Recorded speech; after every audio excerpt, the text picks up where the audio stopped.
Bismillahirrahmanirrahim. Assalamualaikum warahmatullahi wabarakatuh. Pada kesempatan kali ini kita akan belajar di kelas 5, pelajaran yang kedua, yaitu materi mengenal nama Allah dan kitabnya. Adapun submateri yang akan kita bahas adalah mari mengenal Allah Subhanahu wa Ta'ala. Nah, tetapi sebelumnya, bagi kamu yang belum subscribe, silahkan subscribe dulu ya. Pencet tombol like, kemudian share channel Guru Cerdas, agar channel ini dapat terus berkembang dan memberikan manfaat bagi kita semua. Oke, sekarang kita akan lanjutkan ke pembelajaran yang pertama ya, yaitu mari mengenal Allah Subhanahu wa Ta'ala. Nah, coba diperhatikan gambar ini. Di sini ada seseorang ya yang sedang memberikan sedekah. Nah, apa katanya ya? Kita dapat mengenal Allah dengan berbagai cara. Nah, jadi mengenal Allah itu melalui berbagai cara ya, bukan hanya satu cara. Nah, apa saja caranya?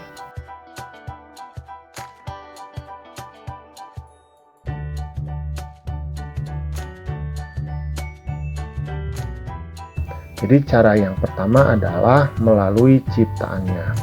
Jadi kita mengenal Allah karena Allah menciptakan sesuatu.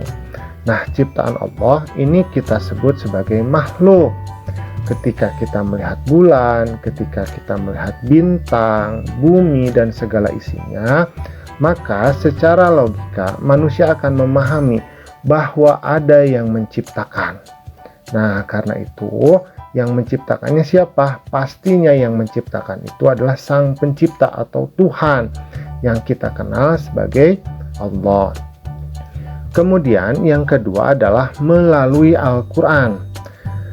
Allah mengirimkan berbagai nabi, kemudian di antara para nabi tersebut ada yang diberikan kitab suci. Nah, kitab suci penyempurna dan terakhir yang Allah kirimkan adalah Al-Quran. Maka di dalam Al-Quran Allah menjelaskan segala sifatnya.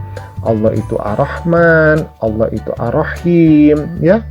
Nah, melalui hal-hal seperti ini atau melalui Asmaul Husna, kita mampu mengenal Allah dan mampu mengenal sifat-sifat Allah. Kemudian yang ketiga adalah melalui Asmaul Husna. Nah, Asmaul Husna ini adalah nama-nama Allah.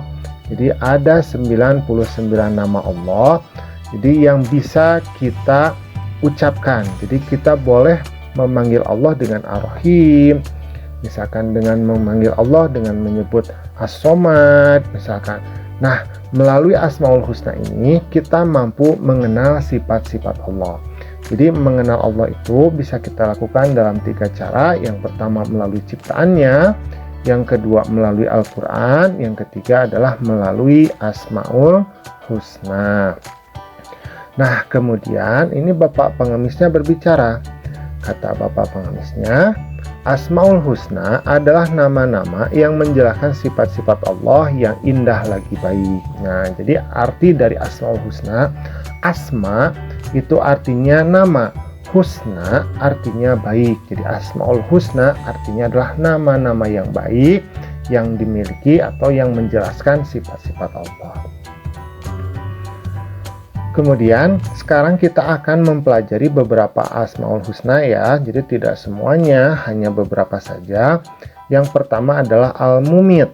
Nah, apa arti Al-Mumit? Al-Mumit itu artinya adalah Allah yang Maha Mematikan. Allah Subhanahu wa Ta'ala telah berfirman bahwa setiap yang bernyawa ini pasti mati. Nah, perlu kamu ketahui bahwa semua makhluk itu diciptakan Allah nisbi. Nisbi itu hanya sementara saja. Jadi manusia itu mengalami perkembangan, dan bukan hanya manusia, setiap makhluk Allah itu pasti akan memiliki kerusakan dan akhirnya akan mati.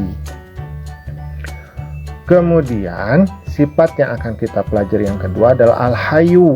Nah, Al-Hayyu ini artinya yang maha hidup, mengandung arti bahwa Allah Subhanahu wa Ta'ala ini hidup kekal selamanya dan yang memberi hidup kepada makhluknya.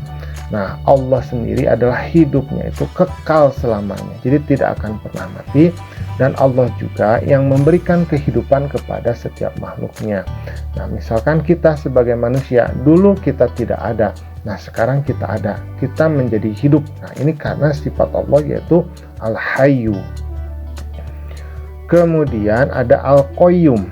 Nah, Al-Qayyum ini artinya yang maha berdiri atau yang maha mandiri, mengandung arti bahwa Allah itu berdiri sendiri untuk selama-lamanya. Jadi Allah tidak memerlukan bantuan apapun dari siapapun. Berbeda dengan makhluknya, kita sebagai seorang manusia ini selalu membutuhkan bantuan orang lain. Misalkan kita berpakaian, kita tidak bisa membuat pakaian kita sendiri. Kita bersepatu, kita tidak bisa membuat sepatu kita sendiri. Bahkan kita pun ketika kita makan nasi itu ditanam oleh orang lain. Itu artinya bahwa manusia itu tidak mampu berdiri sendiri. Tetapi Allah itu maha mandiri, maha berdiri sendiri, yang kita kenal sebagai Al-Qayyum. Kemudian sifat yang akan kita bahas selanjutnya adalah Al-Ahad. Ini mengandung arti bahwa Allah itu Maha Esa. Jadi Allah itu adalah Tuhan kita satu-satunya. Jadi tidak ada Tuhan selain Allah. Dan secara logika Tuhan itu tidak mungkin lebih dari satu. Karena kalau lebih dari satu artinya dia tidak berkuasa. Kenapa? Karena dia membutuhkan Tuhan yang lainnya. Karena itu logikanya setiap Tuhan itu pastinya satu. Jadi yang namanya Tuhan itu pastinya satu. Nah, sekarang bagaimana sikap kita terhadap Asmaul Husna yang kita bahas sebelumnya? Itu ada Al-Mumit atau Maha Mematikan, kemudian Al-Hayyu, Maha Hidup, kemudian Al-Qayyum, Maha Berdiri Sendiri, dan Al-Ahad, ya. Nah, yang pertama, sikap terhadap kematian.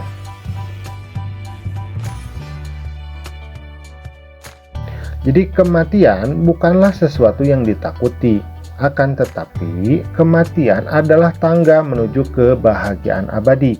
Jadi mari kita ikuti perintah Allah dan Rasul-Nya. Jadi dalam pemahaman Islam, kehidupan yang hakiki itu bukan di alam dunia atau tempat sekarang kita hidup. Alam dunia ini hanyalah merupakan ujian saja. Nah, kita sebetulnya akan hidup itu nanti di akhirat, yaitu di surga dan di neraka Allah. Jadi bukan di dunia. Nah, dunia ini adalah ujian atau tempat untuk dilakukannya tes siapa yang berhak masuk surga dan siapa yang pantas masuk neraka. Kemudian, bagaimana sikap kita menghadapi kehidupan atau menghayati sikap Al-Hayyu?